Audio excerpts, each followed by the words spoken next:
Get set.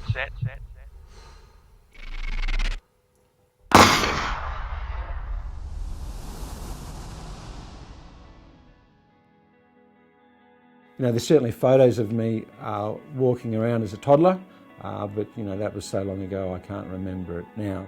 I acquired my disability at age 4 through illness, so I've lost the use of my legs then, so I've either got around using crutches or a wheelchair since then.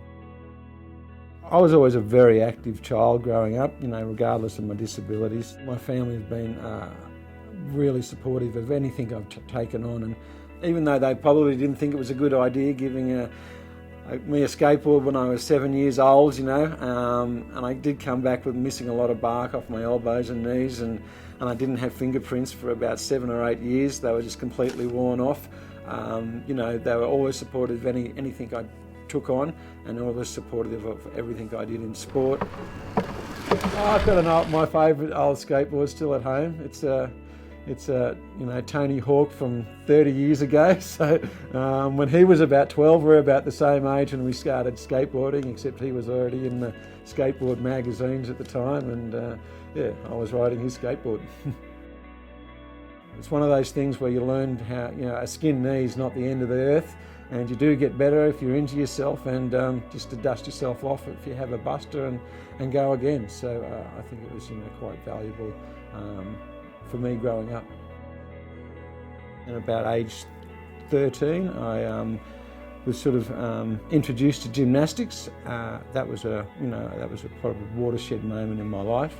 It was a happy place. So it sparked a passion for sport that potentially I didn't feel was open to me before. It used to scare me a little bit because I was always worried I was going to damage a shoulder or an elbow or something on that apparatus. Once I was up on the apparatus and could essentially keep my legs together, my toes sort of pointed, then I was just as able to compete with the able-bodies guys.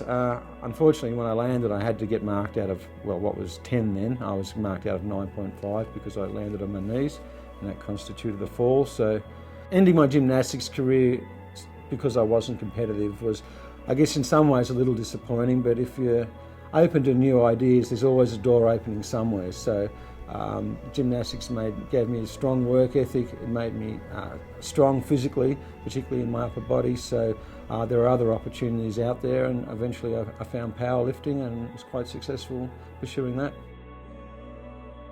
In 2000 at the Sydney Paralympics, I bench pressed 175 kilos, weighing in at just over 58 kilos. So that was a triple bodyweight bench press. It was a personal best for me and good enough on the day to win a silver medal, so that was pretty exciting.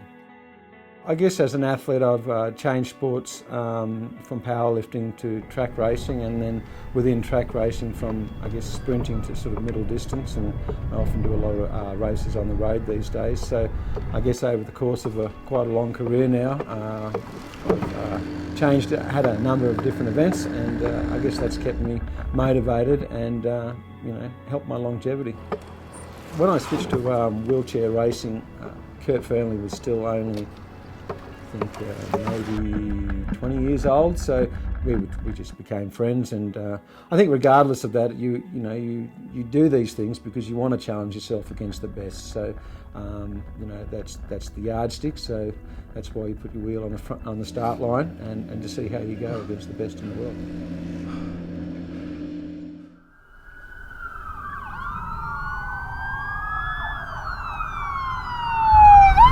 Arrived in Switzerland and life was good, and I went to training the following day and actually unfortunately had a very serious crash and found myself the following day lying in a Swiss hospital with no wallet, no phone, no crutches or wheelchair to get out of bed to even go to the toilet. There was no one in country for me. And when I looked under the sheets, I didn't even have any clothes. So I literally had nothing. I had quite severe lacerations to my face from the accident. So I was wondering what I was going to look like, for the rest of my life, and feeling that my London dream, which was only a month away, was well and truly over. So that was a pretty dark morning. Fortunately, I decided not to go home and stuck with it, and came up with a bronze medal in London in the relay with a few close friends. We put that good race together. So yeah, that was a test of my resilience, and it was a very bad time at the time, but it certainly made me a stronger athlete since.